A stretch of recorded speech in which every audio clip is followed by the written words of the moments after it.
संत जनाबाई जीवन परिचय। संत जनाबाई जैसी माता इस धरती पर कम ही आती है।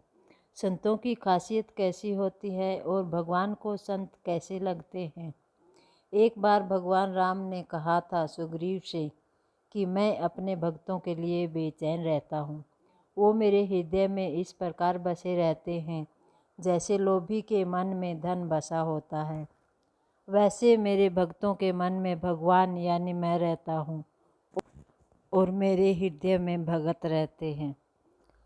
पिछली कहानी में हमने आपको बताया था कि जनाबाई को भगवान बुढ़िया के रूप में मिले थे और भगवान ने जनाबाई के लिए उसके काम में हाथ बटाया और कपड़े धोए थे। मगर आपने वो कथा नहीं पढ़ी तो यहाँ से पहले वो पढ़ ले।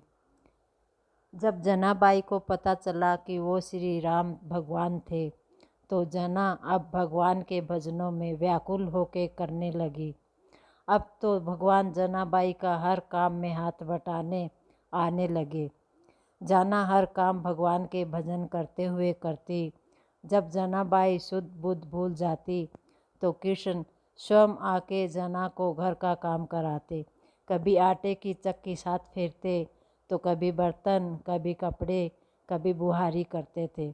एक बार संत कबीर ने सोचा कि जना के चर्चे बहुत सुने हैं तो क्यों ना उनसे मिलने जाया जाए। तभी कबीर जी वहाँ गए जहाँ जनाबाई रहती थी। जब कबीर पहुँचे तो देखा दो महिलाएं आपस में गोबर से बने उपलों के यानी छानों के लिए आपस में लड़ रही हैं। संत जनाबाई जन्म तभी कबीर को बड़ा ही आश्चर्य हुआ कि गोबर के लिए कोई कैसे लड़ सकता है। अभी कबीर ने जनाबाई के बारे में पूछा तो पता चला कि जो महिला लड़ रही है उनमें से एक जनाबाई है। तभी तो कबीर और भी अचरज में पड़ गए। कबीर ने पास में जाकर जनाबाई से कहा, आपके उबले की क्या पहचान है। जनाबाई ने कहा कि मेरे उबलों से विट्ठल विट्ठल की आवाज़ आती है। तो कबीर ने जैसे ही जनाबाई के उबलों को कान से लगाया तो वो गदगद हो गए। वास्तव में उन गोबर से बने उपलों विट्ठल विट्ठल की आवाज़ आ रही थी। जनाबाई इतनी महान भगत थी भगवान की।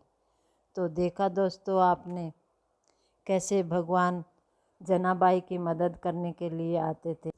तो दोस्तों कैसी लगी आपको संत जनाबाई की यह कहानी। अगर आपको कहानी ज़रा सी भी अच्छी लगे तो कमेंट बॉक्स में जय श्री विट्ठल भगवान ज़रूर लिखना।